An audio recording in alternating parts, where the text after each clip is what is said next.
Olá, eu sou Luciana Rocha, nutricionista do Sesc Comércio. Tudo bem com você? Hoje a gente está aqui para falar um pouco sobre alimentação e meio ambiente. Em junho é comemorado o Dia Mundial do Meio Ambiente, com a intenção de promover a preservação dos recursos naturais. E é uma data muito oportuna para a gente falar um pouco sobre alimentação sustentável ou sustentabilidade na alimentação. Você já ouviu falar sobre isso? Sabe o que é? Então, a alimentação sustentável é um conjunto de hábitos que ajudam a promover a sustentabilidade ecológica, nutricional, econômica e social. Ou seja, a gente faz escolhas alimentares melhores, pensando, inclusive, como esses alimentos que a gente está comprando e consumindo, eles são produzidos e distribuídos, de forma a reduzir os impactos ambientais e a trazer resultados positivos também para a nossa saúde. Infelizmente, no mundo todo, inclusive no nosso país, há um desfavorecimento, um não incentivo à agricultura familiar, que é uma agricultura baseada em muita mão de obra, ou seja, há uma empregabilidade muito grande, há uma autonomia na escolha das sementes que vão ser utilizadas, normalmente sementes convencionais e não transgênicas. Também, os adubos e fertilizantes utilizados normalmente são orgânicos e não sintéticos. O controle de pragas e vetores, por exemplo, que é realizado através de produtos mais biológicos e não químicos.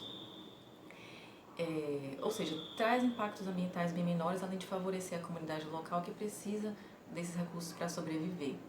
Em contrapartida, há um incentivo muito grande à monocultura, que é o cultivo, a produção de apenas um tipo de alimento, normalmente, por exemplo, a soja.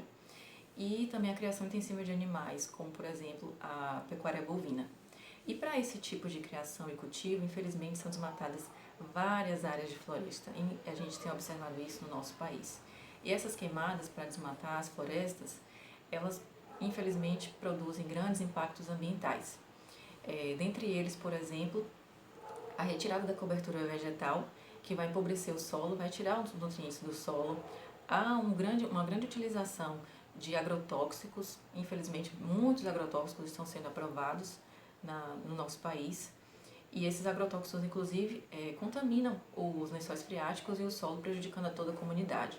Normalmente também esse tipo de produção utiliza bem menos mão de obra, emprega menos pessoas, porque é muito mecanizado, utiliza muitas sementes transgênicas que precisam de muitos agrotóxicos para serem plantadas, cultivadas e mantidas, e outros impactos ambientais que trazem prejuízos a toda a nossa sociedade.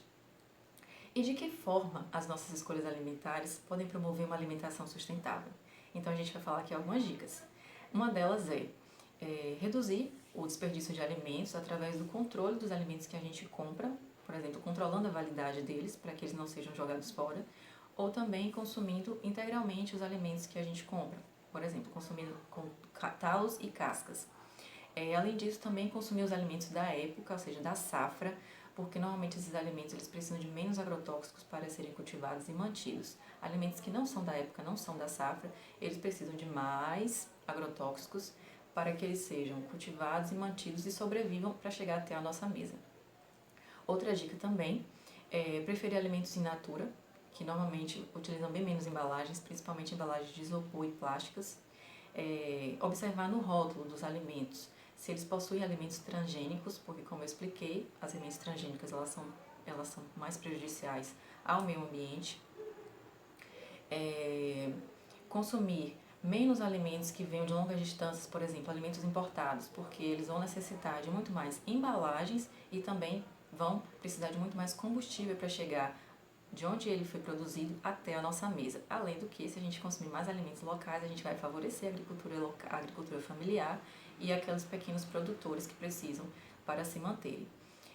Também uma outra dica é a redução do consumo de carne bovina, porque a carne bovina, para a produção da carne bovina, infelizmente, o boi ele é responsável pela emissão de grande parte do metano que chega à atmosfera e ajuda e promove o aquecimento global, que é o efeito estufa.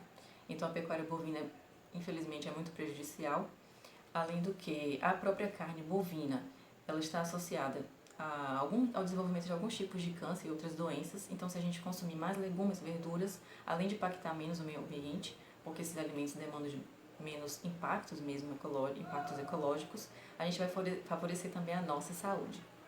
Essas são algumas dicas. Se a gente conseguir colocar uma delas em prática, com certeza a gente já vai estar favorecendo muito o meio ambiente, e a redução dos impactos ambientais. Além do que, a gente vai favorecer também com que os recursos naturais eles sejam mantidos para as próximas gerações, para que elas também tenham esses recursos e consigam produzir os seus alimentos. Então, vamos juntos promover a alimentação sustentável? Eu espero que vocês tenham gostado. Um abraço e até a próxima!